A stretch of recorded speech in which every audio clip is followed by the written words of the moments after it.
Today I want to show you a simple video that will help you reverse your transaction with MTN. When you send your money to a loved one or to a relative and probably you miscalculate the number or enter the wrong digits and it goes to the wrong number. Let's jump straight into it.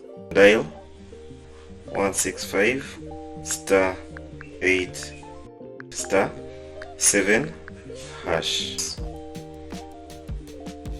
Okay, reverse mobile money if you've sent mobile money, and if you've sent airtime you can also press option 2, but for now we're dealing with mobile money, which is the most frequent thing that happens to most Ugandans. So we will go through one.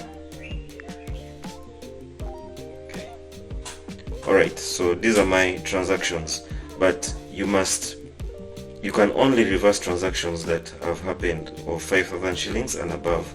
If it's less than 5,000, the transaction will be declined. I'll show you an example. You can see that.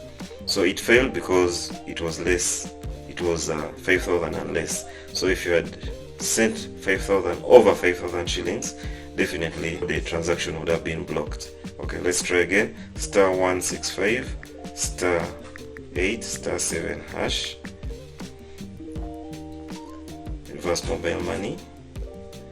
Okay, and I can select any, so immediately I select any of the transactions, MTN will block that money and the other person will not be able to withdraw. However, it is very important for you to immediately call MTN customer care. You can call them 100, that's their number, 100, and reach out to them and notify them of the reversal so that it's effected immediately. Otherwise, if you delay over 6 days, then it will not be effective. Hope that helps. Thank you.